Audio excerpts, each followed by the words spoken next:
Welcome to this Race Entry tutorial. Today I'm going to show you how to get started. All right, if you've never used Race Entry before, you're going to go to raceentry.com and then you're going to click this blue Create Race button in the top right corner. When you click that button, you're going to go to a page that looks like this. You'll fill out your information and select the account type. You're going to select a race director account type. We also have accounts for participants, and timers can create a profile to market their services on our website, but what you're going to want is a race director account. You'll do the CAPTCHA check, and then you'll create your account. If you already have a Race Entry account, you're going to go to this page that says Current Races. When you sign in, if you're not seeing the current races on this page, then you're going to go to the top and from the drop-down menu, select Current Races. Okay. And then you'll create the blue Create Race button, which will take you to this page. All right, once you're on this page, you're going to fill out all of the information about your race. So you'll start with the race name. Don't include the year, we automatically include that for you. And keep in mind as you're putting your race name in this box that it affects the URL. And so you'll probably want to avoid any year specific details in your race name. So even if this year is the bicentennial, create the race without that word in it. And then when you go back, once it's created and the URL is created, then you can go back and add that bicentennial language, for example, to the race name without changing the URL. And that will keep bicentennial out of your URL. So when you copy the event for the 51st annual race, it's not going to say biannual race in your URL. All right. Next, you're going to select what forms you need for your race. So you can do just registration. But if you also have expo booths at your finish line or at packet pickup, you can select that as well. And you can use this for one or the other or both here. If you don't want to use any of Race Entry's software and you just want to make sure that your race gets listed on our calendar, you can just complete the information for a calendar listing. I'm going to go ahead and do both so you can kind of see the whole process. All right, and then you'll add the venue name. If you want vendors to select their location, you can click yes, or you can click no and do those assignments yourself.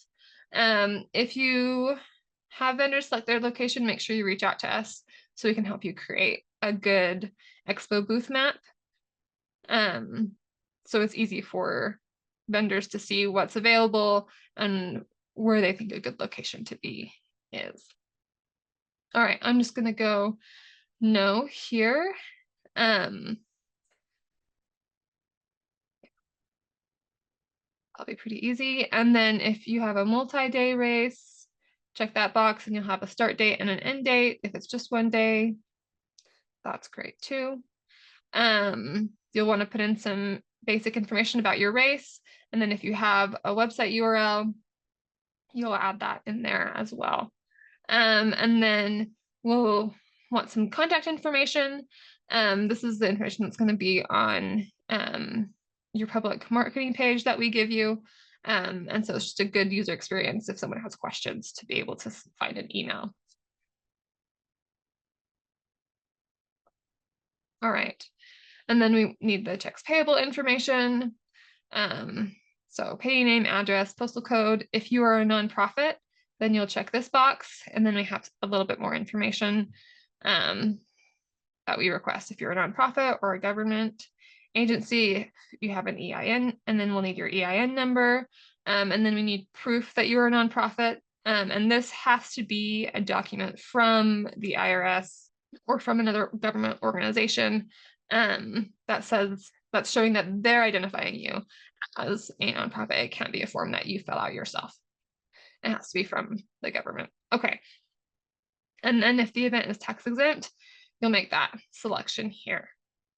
Okay. And then we will scroll down, and then you'll make some registration information here. So if you want to open registration today, leave this unchecked. If you just want to open it in a couple weeks, then you can put that date and time here. You can put your waiver in, and then the date registration ends. We'll need that information as well. And then for every category, so maybe you have a mile race and a 5K and a 10K. And those are all different categories. And maybe you even have like a team race or a relay. So you have all of these options. So you'll fill out your category information, the number of participants that are the maximum allowed, and the minimum and maximum ages. We have advanced settings. So if you want to validate participant age based on the start of the event or the end of the year your event takes place, you can adjust that setting. And then you can add another category until you have all of the categories for your race done. Some of our clients manage a lot of races under one company. And so they have kind of an umbrella account, and then they go through and manage specific events individually. So if that applies to you and you already have a company account, then you can add your event to one of these companies. If that's not you, just ignore this and move on. Terms and conditions, you'll read and agree to them, do your initials, and then save. And the first thing that you're going to see is your registration page. So here you can see that we've got one that's already pretty well set up for our demo account, the Wing It Marathon. I already did a video that explains how to use all of the settings on this page to customize your registration form. So we're going to get that video linked for you down below so it's easy to find. And then if you're doing booths, the next page that you're going to see after you're done with the registration form is the booth pricing page. So all of those settings are here. And we've got another video that talks through how to use this page. So we will get that linked as well. Yeah, so it's pretty easy, pretty straightforward. Thanks for tuning in. Have a good one.